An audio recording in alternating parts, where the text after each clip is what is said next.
is the Mobile Tech Podcast, brought to you by worldpodcasts.com. Now here's your host, Tech Girl, Miriam Joire. Hi, and welcome to the Mobile Tech Podcast.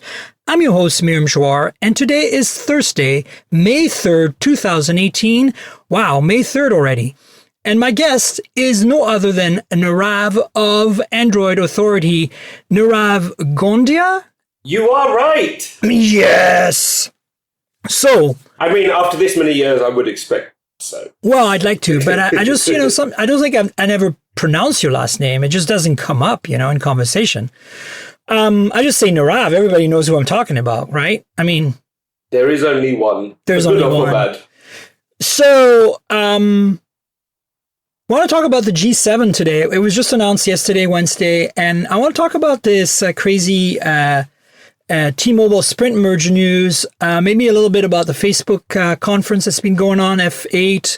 And I think, that's basically the gist of it for me. Maybe I'm forgetting something, but we'll get to it anyway. So what are your thoughts? Let's start with the G7, because this is a phone show. People want to hear what we have to say. Go. I'm not convinced. So let me kind of provide some clarity, okay? Sure. I've played with the G7 at a briefing. We always get briefings. And, on paper, there's not much wrong with it. It's a really good phone. It has all the features you could want. The camera looks pretty impressive. The super bright mode is going to blind you. So that's all good. Good job, LG. But the reason I'm not convinced is, remember, when they announced their whole new kind of mobile strategy, they said, we're going to release phones when we feel like we need to release them. One of the big things that came out of that was the fact that all the AI features are going to be coming straight to other devices in an AI update, which makes me wonder, it's not so much the G7, but why have so many phones?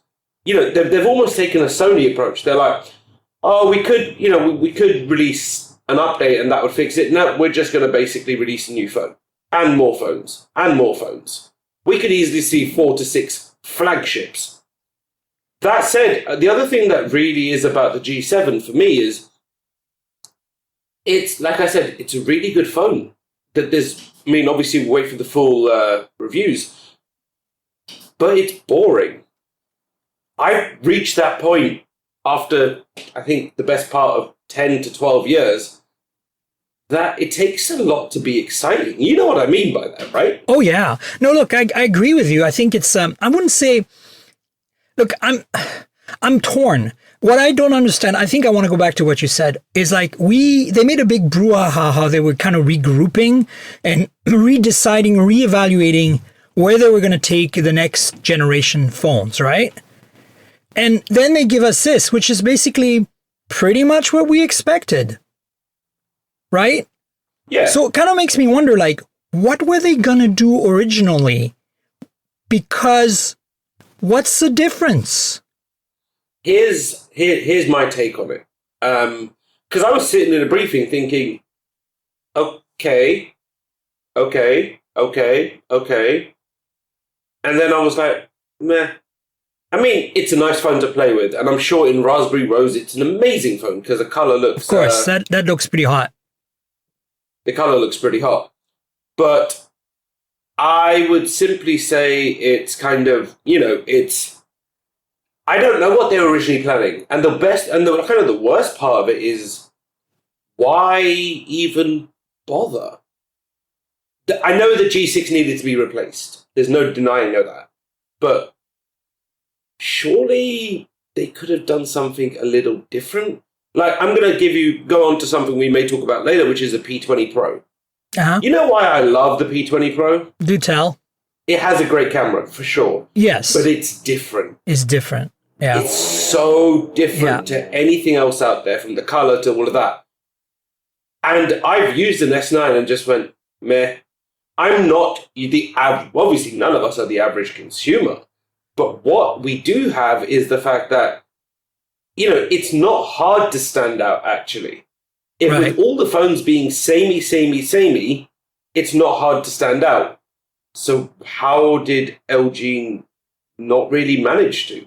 Well, so let's back up and explain a little bit. Remember, not everybody here has seen the phone. They might have maybe seen my hands-on video, your hands-on video, maybe read some stories on Android Authority, which is where you are.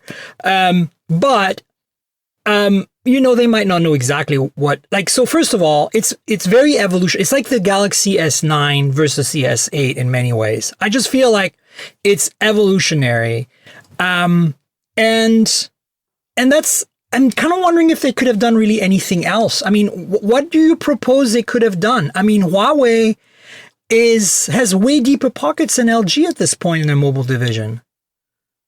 I agree.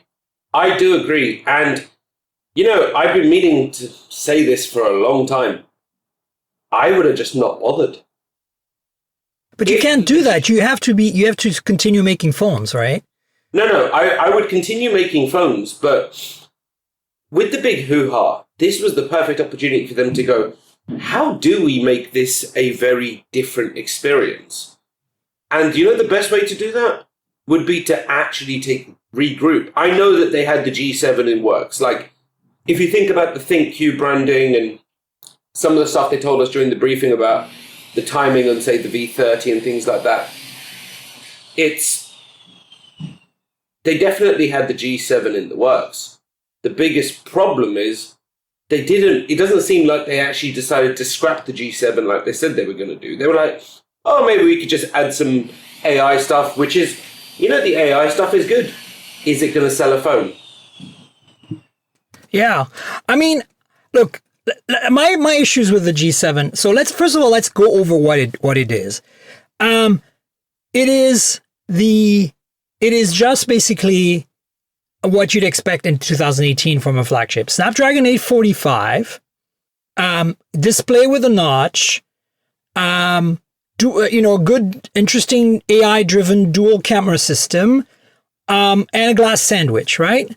And now you're going to say all of these elements basically existed in the V30, other than the Snapdragon 845, and in a way existed in the G6. Except the G6 kind of missed the boat on the 835 and was stuck with an 821.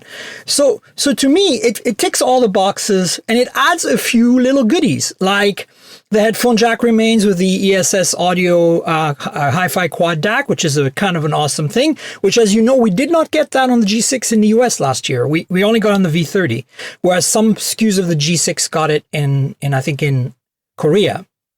And then we have what else do we have? We have the wide angles, which kind of differentiates a little bit in the rear camera versus having a tele or a monochrome lens as a second camera. And we have the Google Assistant button, which is gimmicky, but interesting anyway. The things that kind of vex me is that there wasn't really any attempt to make this phone stand out in terms of design. And certainly not in terms of specs, in the sense that it only has 4 gigs of RAM, which I think is kind of low. It only has 64 gigs of storage, which I think is kind of low, even though it has micro SD. And it only has a 3,000 milliamp hour battery, which I also think is kind of low. I mean, it might run you through the day without issues, but that's not the point, Yeah, so I totally agree. LG could really have pushed the boat. If you look at someone like OnePlus, they push the boat. Every time they'll go, all right, what's the max RAM we can throw in? What's things like that?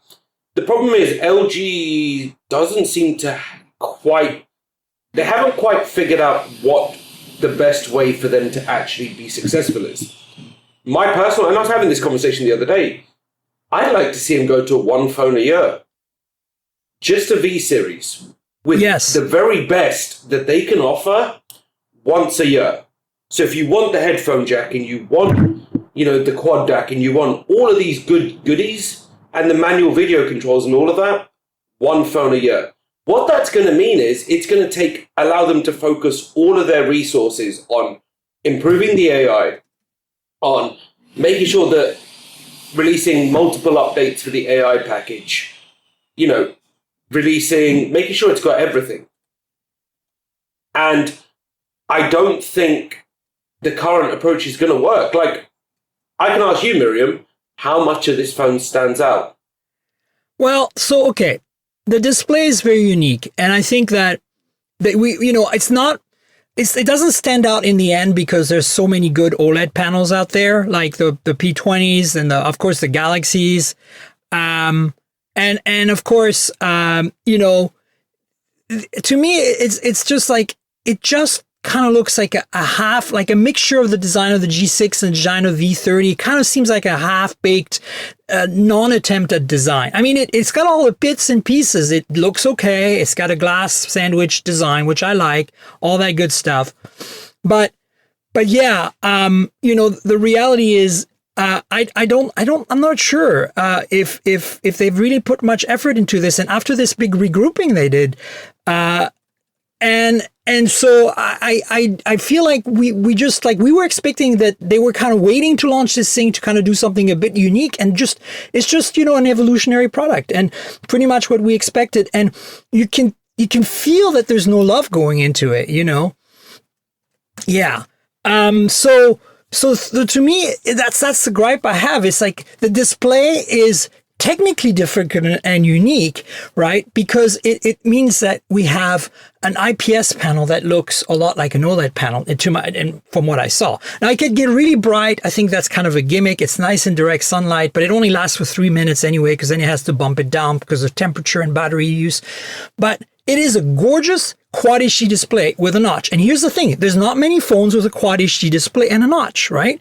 There's only the Essential, and as far as I know, that's it, because all the other ones are 1080p that I'm aware of. Somebody correct me if I'm wrong in the show, on Twitter or whatever. But what do you think? Is there any other display that's Quad HD out there that's got a notch today, other than the Essential, which is not really a notch but a hole?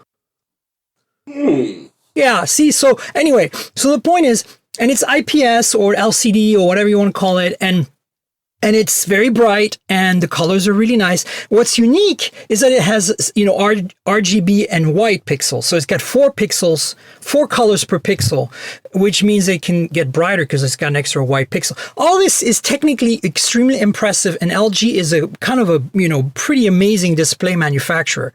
They make TVs. We all know how awesome they are. So to me, like, I can't from a technical level, I can't say that they didn't put any effort into this.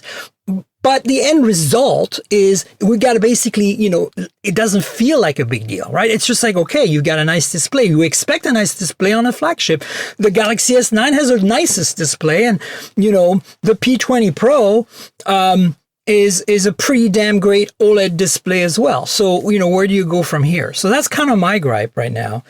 And then the other thing is that like putting only 4 gigs of RAM on this phone, and putting only like what is it, a 3,000 milliamp hour battery is just like, I just like don't get it. It's like, what was this all about? That's kind of what I'm disappointed about. I think you're right though. Like, on all of that, the battery. Just to take what you just said, what was this all about? I basically felt like they didn't scrap it. They went, if we throw AI on it and throw the ThinQ branding on it, that's good enough, right? They seem to be doing, what's good enough. Not, okay, what can we do to actually sell phones?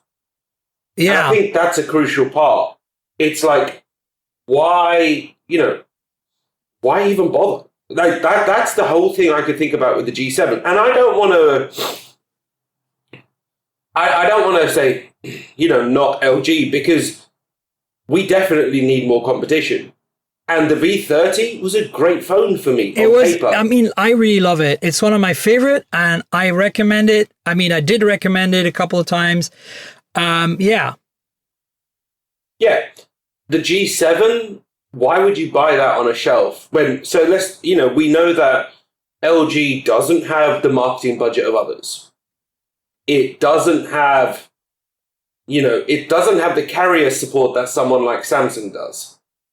And it's got enough issues in terms of reputation around reliability, especially with all the boot looping. The company has a lot more problems than just, how do I make this slightly better. Evolutionary, not revolutionary, like you said. What it really, really needs, and honestly, what the industry really needs is revolutionary. But I think that's look, I don't think we should just remove LG from that discussion for a second. And I don't think that's a realistic expectation in 2018 because we have reached peak smartphone. I mean, look, smartphone sales just declined in China for the first time. You know, the analyst reports just got published. 21% decline for the first time ever. No, I mean... What that tells me is that people are keeping their older phones longer because their older phones are finally satisfying all their needs and they don't need to upgrade every year or every 2 years. And you know why that is? Because we have reached peak smartphone. And I'm not saying that it's a bad thing. I'm just saying that we're at a point where you can buy a $200 phone like the Honor 7X, right? And be perfectly happy being able to do all the things you want to do on your phone for 2 years and be super satisfied. And so at that point, why spend $1,000 on an iPhone 10, whatever it is on a Galaxy S9, $900? And I'm thinking 9 Plus. But anyway, what about, we don't know pricing and availability on the G7 yet. We don't even know what it's going to cost. If it costs $600, I'm on board. For $600, that's a great phone, right? But is it going to be $600? So I think the question is, like, how can you innovate at this point? The only way we can go forward right now in smartphone design is a full screen design, like no notch, no bezels, all screen. Now, where do you put the camera? Now, we've seen Vivo come up with some ideas. We've seen Doogee come up with a slider phone where the slider top, the phone slides down as a kind of a half Oreo kind of thing. And at the top is the microphone and the speaker and the camera, right? And then if you don't take a call, you don't need that stuff, or you don't want to take a selfie, you don't need that stuff, you slide it back. We've seen that's a revolution. That's cool design. But I think it's too expensive, too complex, too price sensitive, how do you do waterproofing on a phone like that? There's a lot of technical challenge. So to me, right now, we're in kind of this lull zone where people are not able to bring us the things we want next, which is a full screen, notchless, edgeless display, full on edgeless, and we're kind of waiting until that's possible, and that's going to be the next big revolution. And that's why you're right. Huawei was the only one to push the envelope because they completely reinvented and reimagined what a camera system can do on a phone. They used some existing technology and some older technology and some newer technology to make it happen. The existing technology is what they did with their monochrome camera. The new technology is, a 3 times optical zoom in such a small Z package, like thickness, is pretty impressive. The old technology is the 40 megapixel, which is pretty much, they copied what PureView and did on with Nokia back in the day. And they improved on it and they changed it.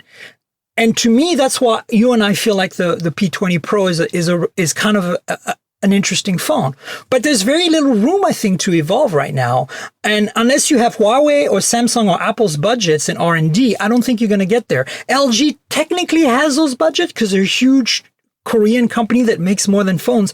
But it seems that their bosses are saying, look, you're not selling enough phones. We're not going to give you enough more money to create better phones because your business, this is a losing proposition. So they're caught in a kind of this is my feeling. I have no facts to back this up, but having covered LG since the original Optimus G and before that even, I have a feeling that they're at a place where they don't really have the money to do the R&D for mobile to really stand out, yet they're in the decline in terms of sales, so their bosses are saying, well, unless you deliver good sales, we're not going to give you more money for R&D. It's a catch-22, right? So absolutely. That's kind of, I think, so I don't want to say necessarily this is LG's fault, but in many ways, look at the Galaxy S9. It's very evolutionary, right? I mean, it's a solid phone. I've finally decided to take it for a spin and really use it. And I have to say, I could live. It's a great phone. It's got everything, and it has a good camera, and it has a good display, and it has good performance. But I feel like, it's just a tiny bump up from last year's S8, right? And I think that's, I don't think we should expect more, honestly. I don't know how we can expect more. What I want to say, though, is that even though I wasn't expecting too much more from the G7, what I'm disappointed with is things like the design is very, very, very boring. Very much we didn't try. We didn't even try. The V30, I felt like they tried. The industrial design of the V30 is interesting. But the G7 is just boring. And then the other thing to me that didn't try is the specs. Like 4 gigs of RAM on a flagship today? Are you kidding me? Like, I mean, the specs is one thing. It's funny what you say about wanting and not being able to give us something new, because that's something they did touch about when we talked about the G7 and had the briefing. We're probably 18 to 24 months away from something truly outstanding. I could see end of 2019 where there's this huge shift in the form factor and design of a smartphone, whether it's flexible, rounded, or whatever. We are in this massive lull. So LG needed to go with, I think they've probably done the best that they could have done by releasing. But no, now. I don't think they did. See, they could have done a more interesting glass sandwich design. Other than the one pink color, I don't think the design is very inspired. It's just like a meld of all kinds of other things. Like, why not put the camera module diagonally in the back? Nobody's done that yet. Like, it's just a matter of packaging the parts in a certain way. It's not like you're reinventing the wheel. It's unique. It would distinguish your phone immediately in the same way as the 3 lenses distinguish the P20 Pro, right? Apple did it by putting vertically on one side the dual camera, and everyone's copying that now, right? So I think there's things they could do that are really not that difficult to do that could distinguish them, and they didn't. And then the other thing is, again, I just don't understand how we can ship a flagship today. Like, I can kind of a little bit with Samsung because they have 2 versions of Galaxy S9. They have the S9, S9 Plus, and the S9 only has 4 gigs. But they at least have the S9 Plus with 6 gigs. Why did they ship a phone? And I don't think you necessarily need more than 4 gigs. That's not the point, though. The point is, depends on the pricing in the end. But we're looking at a flagship. A flagship should have more than 4 gigs of RAM in 2018. And they shipped with 4 instead of 6. And the battery, 3,000 milliamp hour. It's like we just did what was good enough. You look at how big that phone is, relatively speaking, compare it to the Galaxy S9 Plus. It's about the same thickness and the same size. The Galaxy S9 Plus is 3,500 milliamp hours. Now, the Huawei P20 Pro is a little thicker, mind you, maybe a millimeter thicker, and it has a 4,000 milliamp hour battery. Don't tell me, like, to me, it sounds like, that mono speaker they designed in there that's really loud and clear, and I have to give them kudos. It's really loud and clear. There's a lot of speakers that are loud but not clear. This is loud and clear. Awesome. And they use the inside cavity of the phone to make that happen, right? What that tells me is that they had to carve out space inside that phone for the cavity and reduce the battery size because of it. So to me, this is a compromise. And that's why I'm not happy with 3,000 milliamp hours, even if it lasts a day. Right. So that's what I'm saying. Is like they did not just do an evolutionary design. They didn't try very hard at all. This is why I don't think, this is why I think they, we all thought, okay, they're scrapping the G7, and they went, no, we're just going to release it anyway. This doesn't feel like a new approach. This feels like something they had cooking. It's like somebody went to a drawer full of different prototypes and went, that one will do. Let's throw this in there. Let's throw that in there. We don't really care. Let's try and make it all about AI. And we're intentionally knocking it, of course, to play a devil's advocate. If you see it on a shelf, why are you going to buy it? Right. And I don't think you will. And that's the biggest problem. So I think the other thing and again, I don't want you guys to think that you shouldn't look at the G7, and I don't want LG to think that I hate the G7. No, I think it's perfectly competent. I think it's going to be a great phone. I'm really looking forward to trying it out because I want to talk about the camera, which I think is going to be the thing that's going to save it, like it did all the LG phones in the last couple of years. But I think the more I think about this, Nirav, the more, as we're talking, the more I think about this, the more it seems that they just wanted to hit what the carriers asked for. Remember, in the US, US is a big market for LG. Even though they don't sell as many phones as Samsung, they have, especially in the mid and low range, a lot of prepaid phones and carrier phones out there. So they need a flagship in the US. And what happened, I think, is they went to the 4 carriers and said, hey, what do you want in a flagship for 2018? And And that's probably what the G7 ended up being, is what the carriers wanted in a flagship. And a little bit of LG pizzazz thrown in there with that special display and that special mono speaker. But the rest is just, the carriers probably didn't want more than 4 gigs of RAM. And didn't want more than 3,000 milliamp hours because they want to sell spare batteries, like, USB battery packs.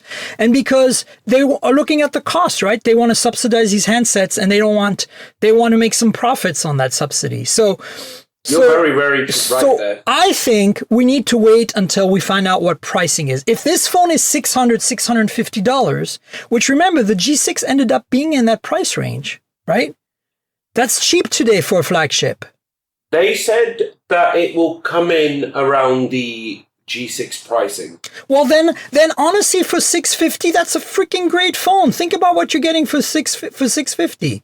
I mean, it's not OnePlus, but and obviously we're going to find out about the OnePlus very soon. The OnePlus 6, I'm sure, is going to trump everyone in price again, even though it's going to go up in price, I think, a little bit. But here's the thing. I think that if you are the average US customer and you buy your phone subsidized by walking into a store, you might actually pick up the G7 because it gives you very similar specs to the Galaxy S9, and some specs that the Galaxy S9 Plus has, like the dual camera, for about, $200 less. Yeah, and that's a good, that's a very, very good point. So maybe we're looking at it the wrong way, right? But then again, the reason I'm being so critical of LG in the G7, and you are too, I think, is because we love LG, right? You and I, everyone in the media, we've really grown fond of LG. The G5 was a misstep, but the G6 I thought was a solid phone last year. It just missed out on the Snapdragon 835 boat. And the V30, honestly, was probably the most underrated phone of 2017. Yeah. Okay, so I'm gonna agree with you, but it's not gonna fully, because the V30 was amazing, and I remember how excited we all got when it was announced. Once you started using it, it was really, really good and really functional, and it had a lot of the features, but it seemed to be lacking just that tiny bit of polish. That said, with the G6, you're right, we are looking at things the wrong way, because the G6 at 600, it's so easy to take a phone like the G6 and try and compare it to the very best out there. But we're almost seeing another segment opening up between the affordable flagships that are like the $500 mark and the the ultra flagships at the $900. There's now this entire new section where you'll find things like the OnePlus fitting into, because it gets more expensive, the LG G6. And there's nothing to say that can't be a segment that LG actually dominates as well. They don't need to go to $1,000 if they can offer, 90% or 85-90% of the feature set, even more, with stuff that no one else has, but around the $650 price point. Because that's a very compelling proposition. It is. The problem is, it's just a shame that we don't have the pizzazz that we've always wanted LG to have. But I think next year we may do. And there's another problem, and the problem is that we will not in the US get this phone unlocked.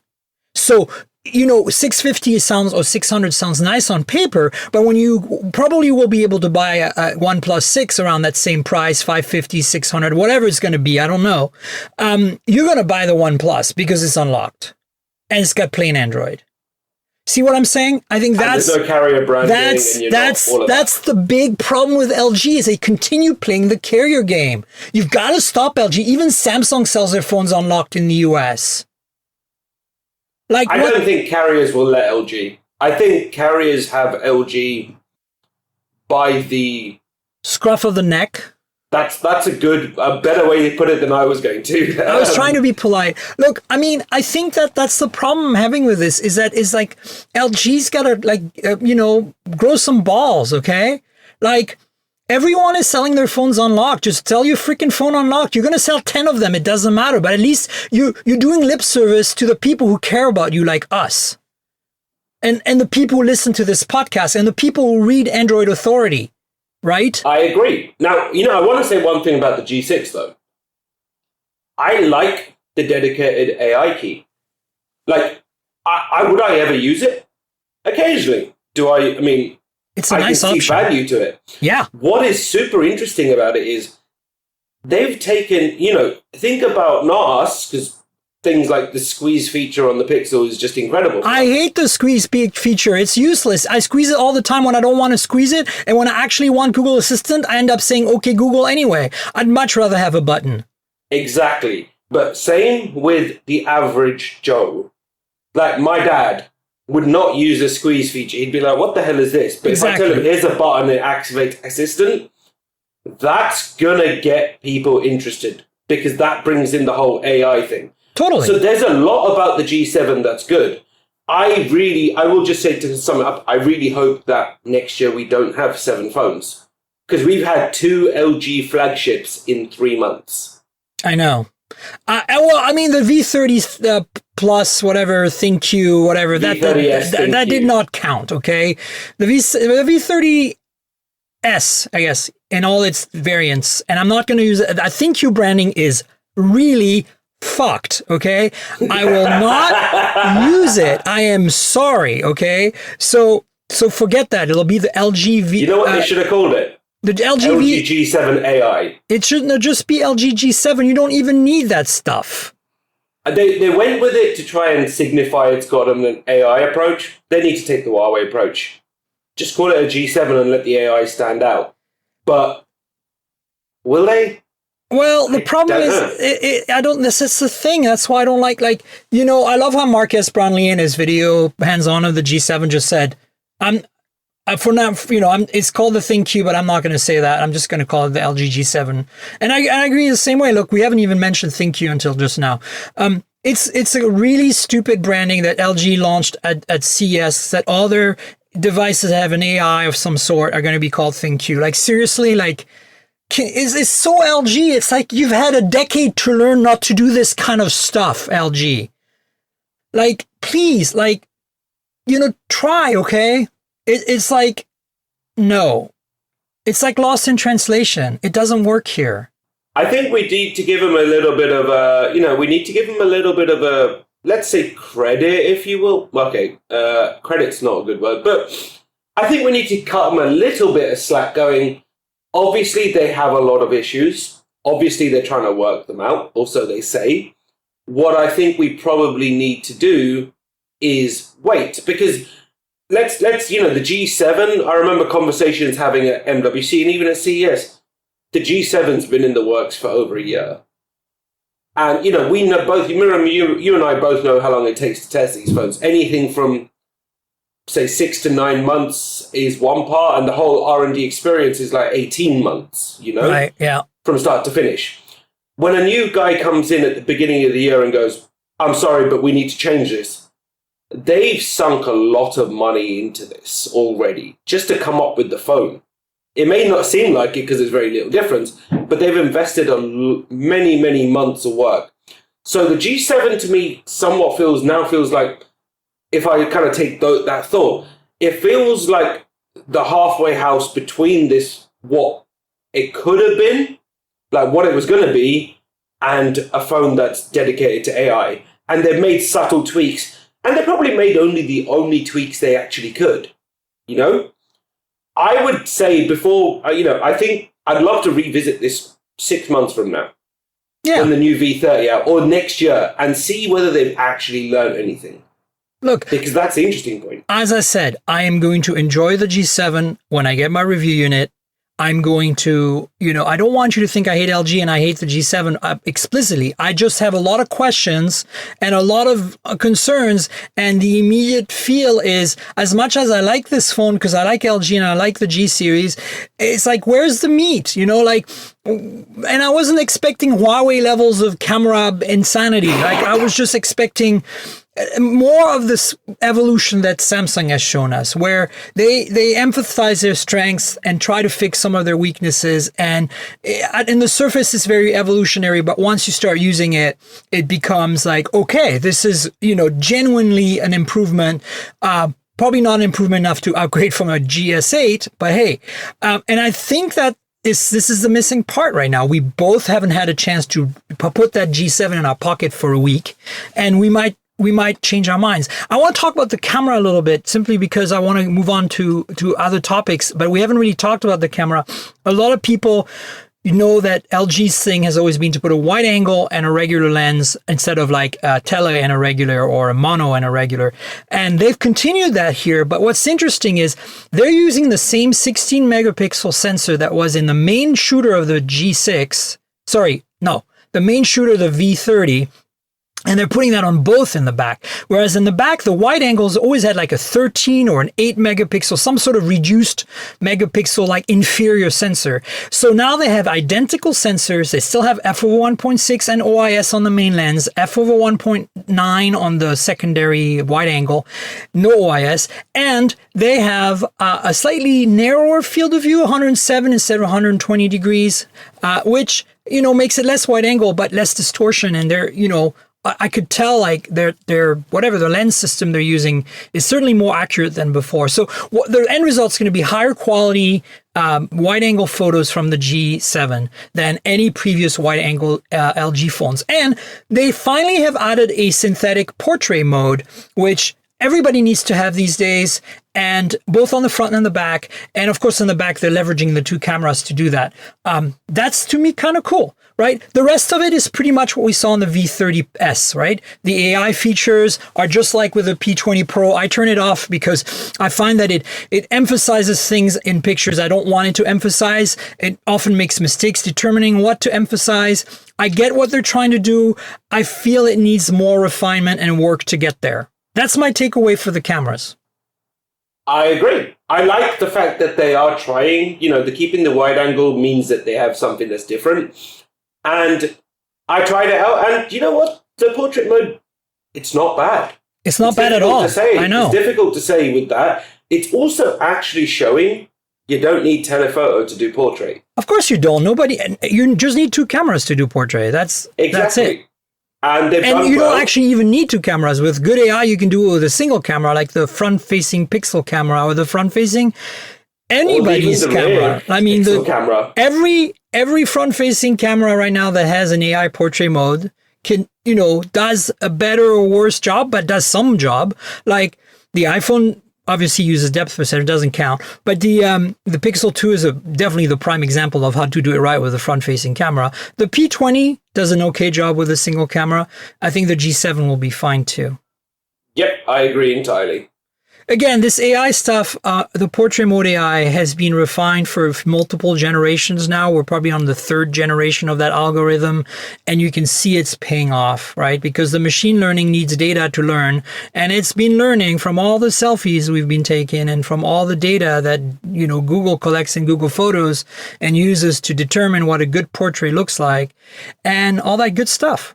So I'm excited about the camera system on the G7. That's the single thing, and that and the audio, of course. Again, I want to reemphasize, we just touched on it briefly.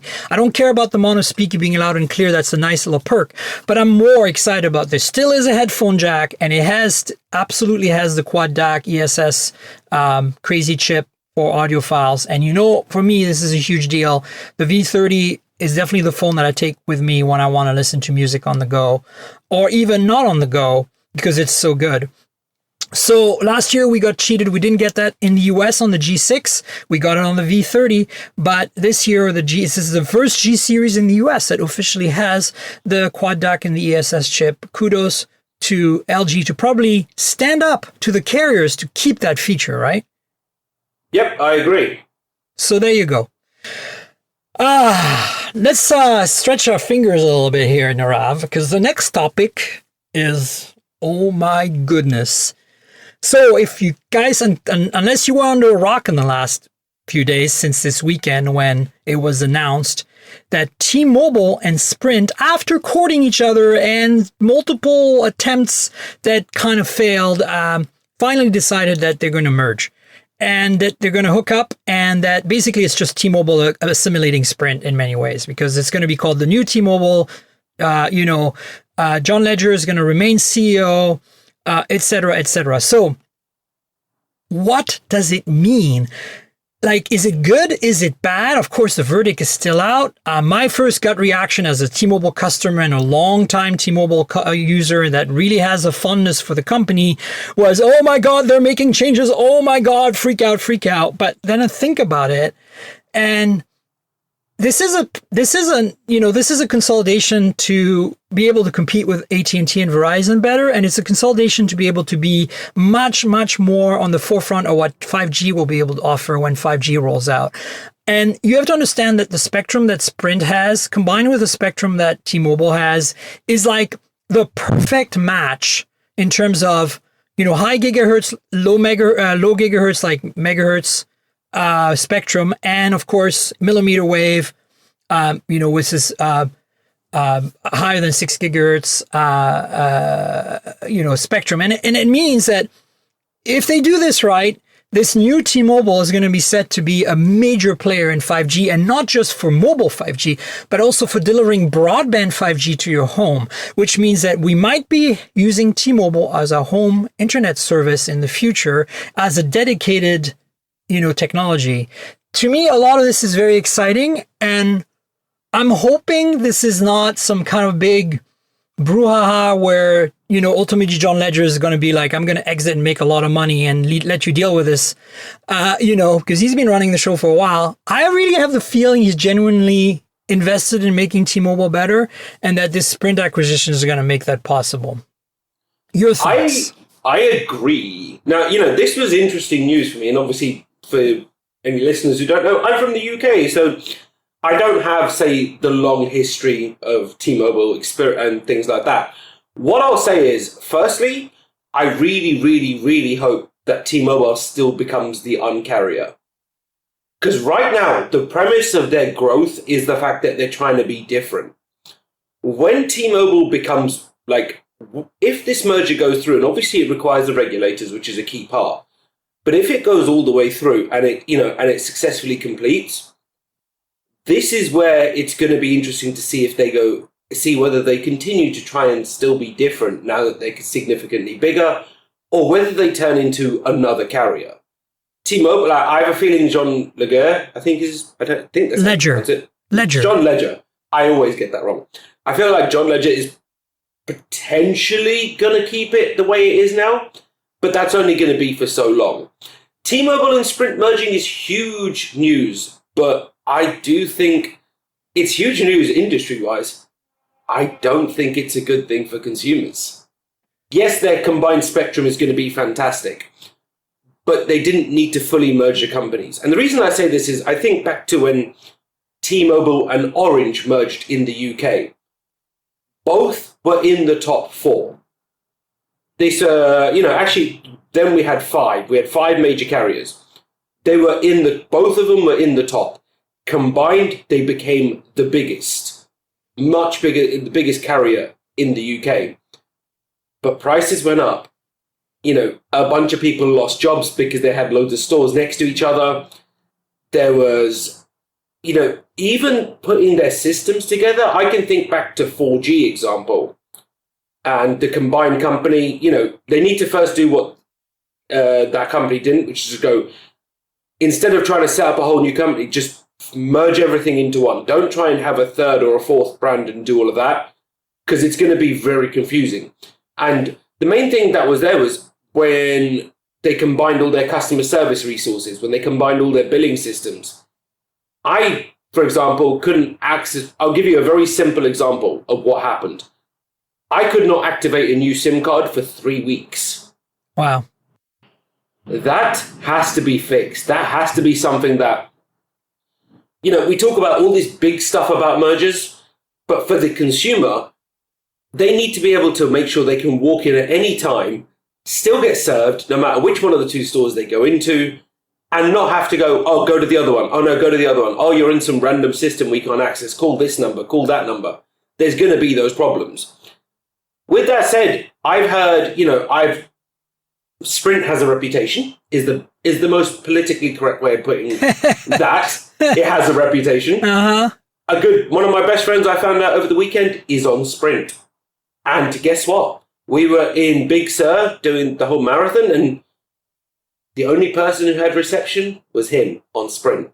So for T-Mobile and Sprint customers, it's amazing. And as you said, I actually think that I want to add that it's actually going to be a lot of the pain points you're talking about are going to be for Sprint customers. And I'll tell you why, because they're going to be they're on a CDMA network right now, and they're using LTE for data, and they're going to have to switch to a full GSM LTE configuration. So most of the existing phones are compatible, but that's going to be the sticking point. I don't think the T-Mobile customers have to worry about problems. I think it's the Sprint customers that are going to run into some major issues when the two systems merge and integrate. Because remember, T-Mobile is driving this show, right? They're going to basically make sure that their customers are not getting affected in any way. And I don't think they will. But the Sprint customers, they're going to get the short end of the stick, I think. But no, we're all going to benefit from better coverage ultimately. But for that, we'll need handsets that are compatible with these weird bands that Sprint has. That's going to make it very difficult to use unlocked phones on T-Mobile and benefit. Like, you'll be able to use them, but you won't benefit from those weird extra bands that really make all this gravy so delicious. So it'll be interesting to see how that pans out, because traditionally T-Mobile has been very good at kind of adopting standards and sticking with bands that are relatively easy to implement. So a lot of questions, but I didn't want to interrupt you. I just wanted to say, like, to me, I think it's the Sprint customers. It's the Sprint side of things that's going to be the tricky side for this acquisition. Let me ask you a question. If you're a Sprint customer, this merger goes through. Let's go for the fact that we're going to probably talk about this 100 times before even it's anywhere near approved. If it's approved. Yeah, we've still got a year and a half to figure that out. But if you're a Sprint customer and it's all gone through, and you're having all these issues, and you go to a T-Mobile store and they're like, go to Sprint. Sprint goes, go to T-Mobile. What are you going to do in the end? You're just going to go, fuck it, I'm going to go elsewhere. And that is a concern, I think. I have a simple recommendation for all you Sprint customers out there listening. Just switch to T-Mobile now. You'll be better off anyway. This is true. I hate to say this, but Sprint's customer service sometimes can be really good, but most of the time doesn't match T-Mobile's, number one. It's definitely better than AT&T and Verizon service, for sure. But the other thing that I want to point out is that while Sprint has some awesome coverage in some parts because they are on CDMA and they're on legacy bands where, coverage exists since back in the days of analog, basically, they are going to have some loss in coverage by switching over to T-Mobile, for sure. So unless your home has bad reception on T-Mobile and your work has bad reception on T-Mobile, I encourage you today as a Sprint customer to switch over, because you are going to be better off once this merger actually goes through. So there you go. I agree with that. I think even if the merger doesn't go through, they are really good. T-Mobile's excellent. So, yes, I have the odd issue, and yes, there are times when coverage and data speeds are atrocious. That will all be fixed once, the 5G spectrum comes in. Talking about 5G, though, that's where this could be really beneficial, because T-Mobile and Sprint individually didn't have a hope in hell of taking on AT&T Verizon. Absolutely. Collectively, as you said, yes, there might only be 3 carriers, but each one of them is still going to be pushing. And T-Mobile under John Ledger could take the same approach they have done now to be the Un-carrier, but with 5G.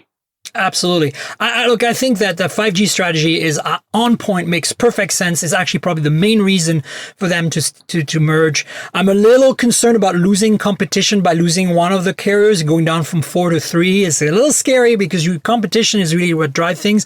I really don't think pricing is going to go up simply because John Ledger, he's made his entire existence at T-Mobile on that, like the whole on-carrier thing. He's been very clear that that's going to continue. And Sprint also has been extremely competitive on pricing. So I'm pretty certain that the Sprint T-Mobile merged together is still going to be the most competitive offering in terms of pricing in the US and continue to be. My biggest concern is, as you said, for Sprint customers coming over later on, once the merger once they get dragged in, basically, what that experience is going to be like, which is why I encourage you, if you're a Sprint customer, to consider in the next year or two to switch over if this actually looks like it's going to go through. And then the big one, which I really feel is, you touched on, but is nobody's discussing this one, is jobs. They're saying it's going to make more jobs. I am not quite as convinced, because every merger of carriers I've ever seen means some stores get erased, and that means some people lose their jobs. And you know, in the US, when you say jobs, it's always such a weird connotation thing, because a lot of the jobs are contract jobs. They're freelance jobs. They are independent contractor jobs, not salaried full-time employee or even part-time employee jobs.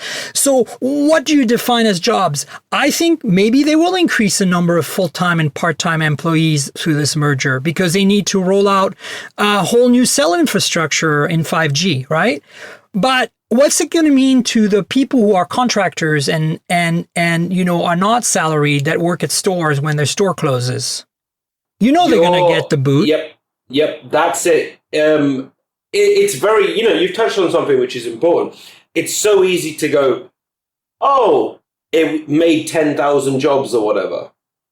But no one's going to report the fact that T-Mobile just may have made 20,000 jobs, with all of those being high-level engineers and things like that, you know, or people who are solely in those specialist roles. But they got rid of 10,000 jobs from... They only have retail, from retail. People only report the net effects. Exactly. So we'll see how it goes. This is going to be the issue. Is we don't know what's going to happen, of course, but what's going to be interesting is to see how it's reported, what they choose to do. We know stores are going to close.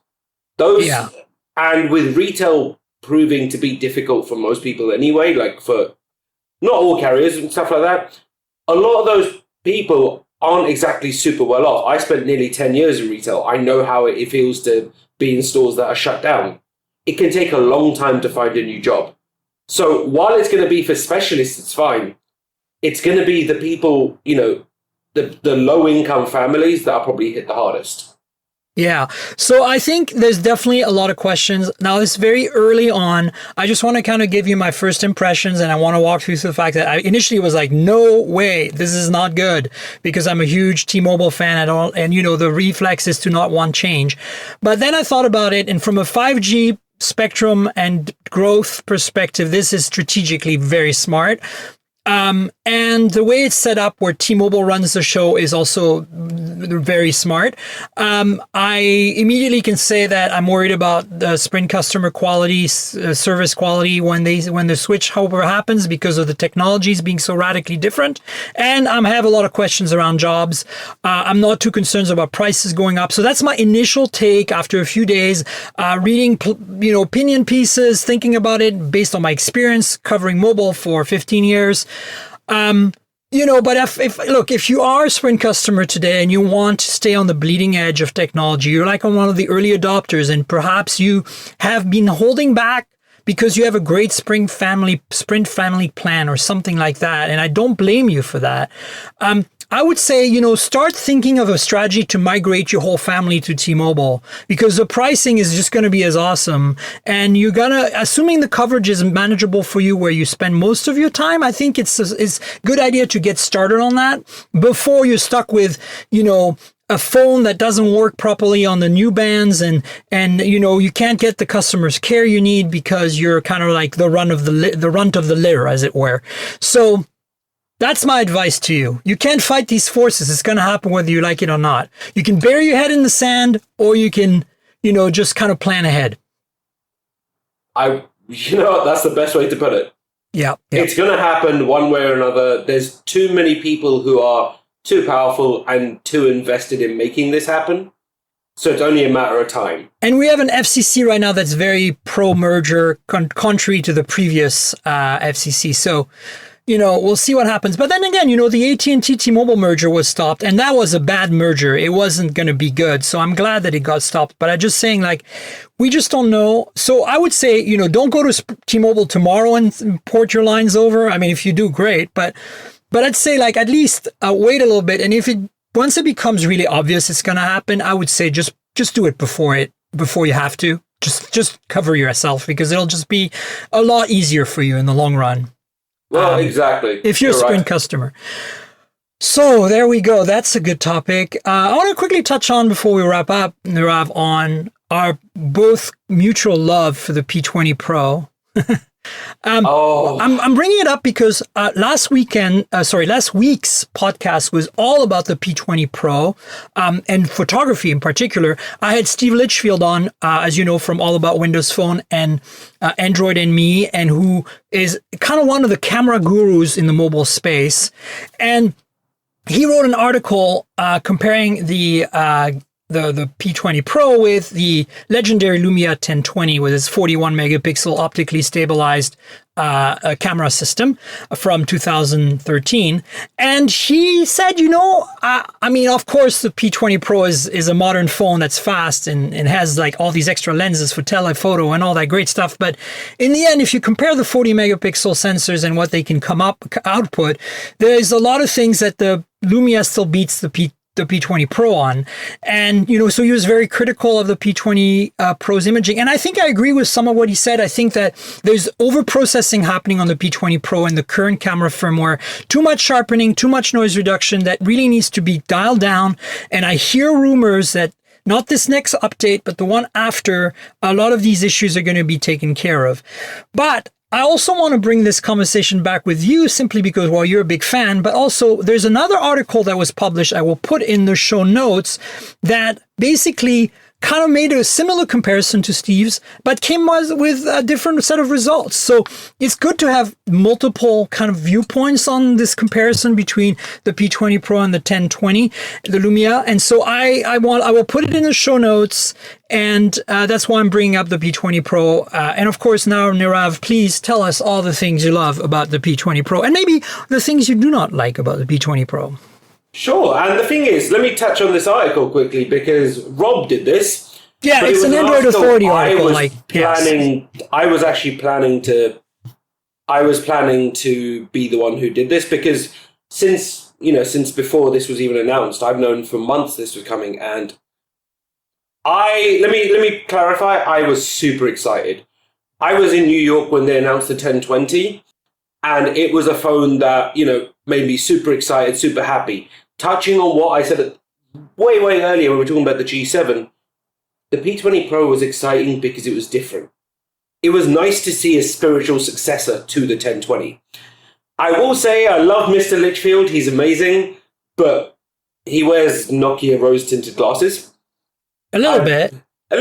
So my take on this is, I've not spent a lot of time doing this, but I have tested both. The biggest problem was trying to find a 1020 in the US and actually getting that shipped and not having one. Someone sent me a 920 instead. So, kudos to you. You should have asked me. I have one sitting on a shelf somewhere. Oh, Miriam, we need to talk after this. Everybody does. This is one of those phones you never give up. I do as well, but I broke the camera on it, so I broke the stabilization. Anyway, let me go. I'm just popping through this. Like, the 1020 was amazing, and it was revolutionary for its time. It was super slow.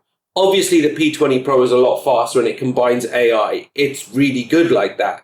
Looking at what Rob has put out, yes, P20 Pro captures more detail.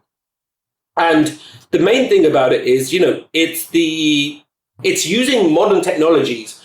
Pixel binning and things like that, they didn't exist back in 2013. Well, actually, they did pixel binning on the 1020, so that existed. Actually, they did better than pixel binning. They actually did sub-pixel interpolation, which technically, mathematically, is actually better than pixel binning. So, nope. I take that back. Just want to make sure you know that. I did not know that. It's definitely true that the way they're doing pixel binning on the P20 Pro is very unique because it's a quad Bayer filter, and it means that they actually have individual pixels for light, but they actually have filters that are covering 4 pixels at the same time. So that actually makes it a very unique architecture. Basically, it's a completely bespoke custom sensor. Nobody's done anything like that before. And then for me, also the zoom. And the one, actually not even the zoom. You know, the most outstanding feature, and this is why I'd pick an updated 1020 versus the P20 Pro. I'd pick the P20 Pro, night mode. Oh my God, the night mode is the revolution on this phone. And so what makes this camera really stand out, in my opinion. Yeah. You can take handheld shots for essentially long exposure equivalents with handheld shots that are perfectly blur free, which is kind of amazing. Here's the thing. I use it during the day. Oh, it works during the day too, and it makes some interesting shots. Yeah. Sometimes it's over processing. You know, touching on what Rob also said, the 1020 was great and it was easy to use. The P20 Pro is anything but. It's tricky, it's convoluted, but it's amazing when you take it. That's the good. The bad thing is there is a lot of post-processing. Yeah. And it's not going to be for everyone.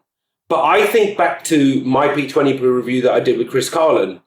And you know, the simplest way to put it is, if you're willing to take the time to master it and to learn how this camera works, it's not a point and shoot, pick up and take a picture like a Pixel or an S9. It's this incredible amount of tools in your hand if you know how to use them. Yeah. The the 1020, I think back to the experience of it, because I spent a long time with it, and you know, I did a lot of Nokia stuff back in the day. Amazing phone, but you could pick it up and take a picture. The P20 Pro, you can pick it up and take a picture, but it's not going to be the best picture. AI sometimes kicks in. You need to be able to know when to turn AI off and things like that. You can turn it off manually and permanently in the settings, which I have done. And honestly, it's a way better experience full auto with AI off. And you still, can turn night mode on when you want it. And then, you still have the zoom anytime you want it. And there you go. I like some of the parts of the P20 Pro AI. Oh, yeah. I love the blue sky mode. I was out in, you'll know this, the Muir Woods Overlook. Oh my God, yeah. I put that in my Instagram. This was a couple of weeks ago. It took some of the best low light and some of the best sky and panoramas and all of this. It was the ultimate tool. The other thing I'll say was the 1020 versus the P20 Pro kind of thing. My comment's not really a versus. It's the P20 Pro is the spiritual successor to the Lumia 1020. It is, absolutely. It is the phone we've been waiting for. Not because because it's a 40 megapixel camera, but they've gone to this other level of extremes of multiple cameras and things like that. It's the best thing about it is the one thing, and I don't know if Rob mentioned this, but it captured the essence of the 1020. And you know what the 1020 was? I'm sure you'll agree with me, Miriam. It made you want to go out and take pictures. Yes, exactly. And it made you want to be creative. Pro does the same. Yes, totally. It makes you go, whoa, I wonder if I could take this. This is in a day when people used to carry point-and-shoot cameras. Still, 5 years ago, smartphone cameras were good, but, you would still sometimes... I still see some people carry these small point-and-shoot cameras because they were better. I would, I'd probably happily sell every camera I own that I didn't need for work and everything like that and just use a P20 Pro. It's not going to be perfect, but it's the phone. It's the best phone is the best camera is the one in your pocket. And I would struggle to find a phone better than that for a camera right now. I think the Pixel 2 XL still gives it a good run for its money. But if you need the optical zoom and even the hybrid zoom is insane. You can go up to 10 times and still get some really usable photos. And that is no small feat. I want someone, and this is kind of where I thought LG might come in. I want someone to make a camera with 3 sensors in the back that has a wide angle, a regular, and a tele.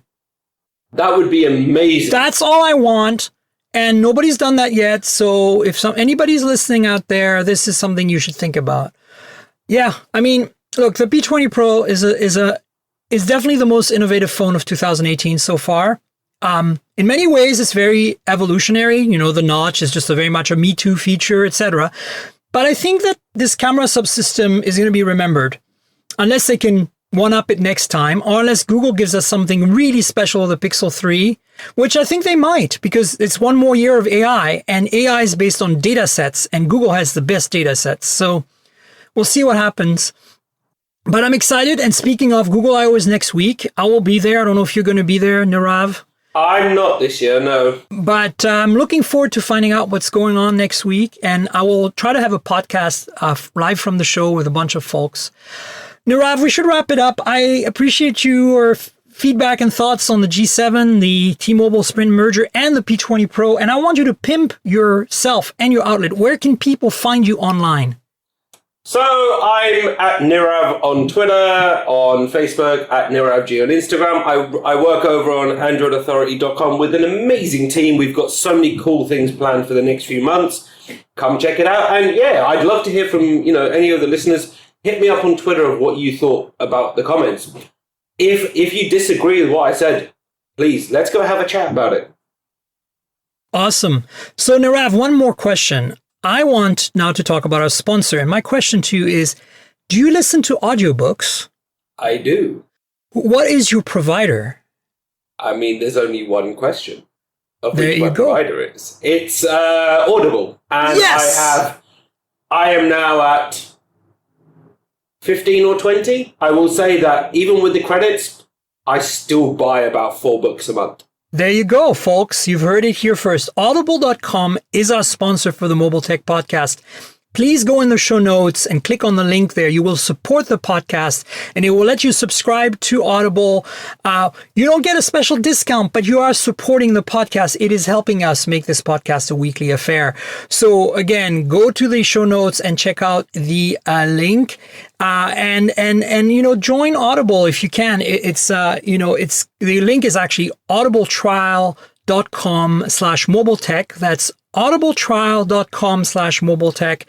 And I'm really enjoying listening to some old William Gibson novels right now. And prior to this, I was listening to the Force Awakens. No, what is it? The newer of the 2 Star Wars movies in book form. It was an 11-hour long podcast. Recording. It was insane. But hey, that's it in the background. You know, one of the best things about Audible, by the way? What is it? I've not really heard people say this. You know, I used to have something on in the background on an iPad for like 30 minutes when I was going to sleep, and it would eventually the iPad would run for about 5 hours or whatever. Audible, I'm like, okay, I have the screen turned off. I've just got an audiobook playing in the background. It has a snooze feature. Yeah. A sleep feature. I set that to 30 minutes. And if I'm awake when that stops recording, when that stops playing, I'm like, all right, I need to do something to change that because I need to fall asleep.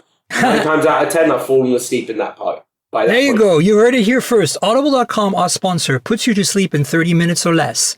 Boom. All right, folks, you know where to find me. I'm Tankgirl on Twitter. That's at TNKGRL, like the comic book character without the vowels. That's also my Instagram handle. Please subscribe to the podcast, mobiletechpodcast.com. Tell your friends about the podcast. And if you want some material that goes along with this podcast to watch, there's my YouTube channel, Miriam Jouar. That's youtube.com/Miriam Jouar. My full name spelled out, Miriam with a Y. And you'll get some unboxings and reviews and hands-ons, like my G7 hands-on recently. Go check it out. It's good complimentary material to the podcast. And stay tuned for next week. We'll have another guest. Thanks, Nirav, for being on the show. I really appreciate it. It's been fun. Come back sometime, okay? Thank you, I will do. And thank you for having me. Yeah. So, see you all next week. Cheers. This has been the Mobile Tech Podcast with Tank Girl, proudly presented by worldpodcasts.com. You can visit us online at mobiletechpodcast.com.